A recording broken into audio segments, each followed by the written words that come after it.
राजकीय पटलावर गाजत होतं. भाजप कार्यकर्ते आहेत, डॉक्टर पद्मसिंह पाटलांचे कार्यकर्ते सगळे आहेत. निर्दोष मुक्तता झाली, काय पहिली प्रतिक्रिया? सत्यमेव जयंते.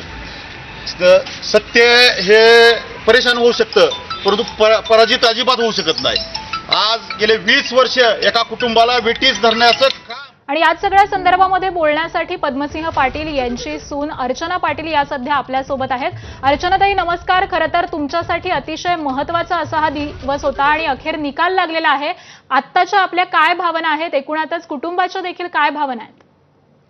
नाही, सत्याचा विजय झालेला. गेली 20 वर्ष माझी मुलं लहान लहान होती. सासूबाई म्हणजे जो स्ट्रेस आम्हाला सहन करावा लागलाय, उगाच बेंबीच्या देठावरनं ओरडलं म्हणजे एखादी गोष्ट खरं होत नसते, पण जो आरोप ज्याच्याने आमचं पूर्ण कुटुंब उद्ध्वस्त झालं, मुलांच्या मनावर परिणाम झाला, सगळंच कुटुंब उद्ध्वस्त झालं. राजकीय तर नुकसान झालंच, पण मानसिक जो भयानक त्रास झालेला आहे, मला वाटतं त्याचा कुठेतरी आज हे झाला. त्यामुळे सत्याचा विजय झाला, आनंद होतोय.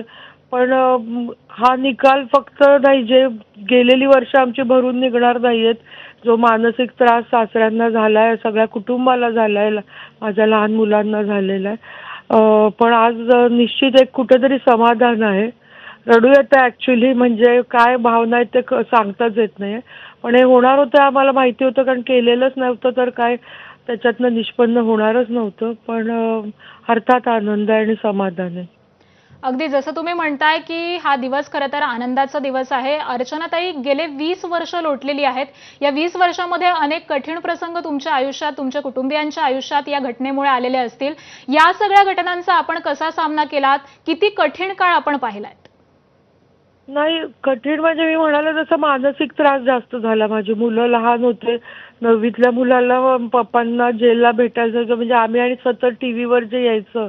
आणि राजकीय दृष्ट्या जो आम्ही स्ट्रगल केला दोन्ही नवरा बायकोनी, आता कुटुंब हे म्हणतात की घराणेशाही, पण जो जी आग आतमध्ये निर्माण झाली की आम्ही निर्दोष असताना पूर्ण जो आम्हाला राजकीय मानसिक छळ भोगावा लागलाय, त्याचाच परिपाक असा झाला की राणादादांची, म्हणजे राणादादाचा मुलगा म्हणून पण मी पण आणि मुलं पण सगळेजण अतिशय द्वेषाने लोकांची कामं करायला अजून जोमाने आम्ही मतदारसंघात पूर्ण जिल्ह्यात फिरलो, सतत कष्ट करत राहिलो. त्याच्याबद्दल काय वाटत नाही, पण एक सतत पाठीमागे दुःख आणि चीड, त्रास होता.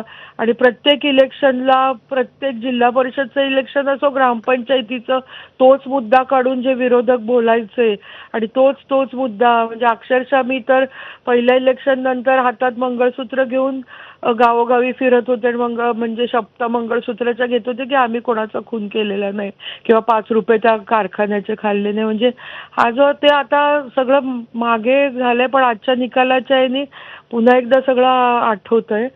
पण अर्थात स्ट्रगल केलं, पण म्हणजे स्ट्रगलपेक्षा मला मानसिक त्रासाचं जास्त वाईट वाटतं. आणि माझ्या मुलांच्या मनावर जो परिणाम झाला त्याचं वाईट वाटतंय. सगळ्या कुटुंबावर, राणादादा, माझ्या सासूबाई वारल्या त्या त्रासाने, धक्क्याने.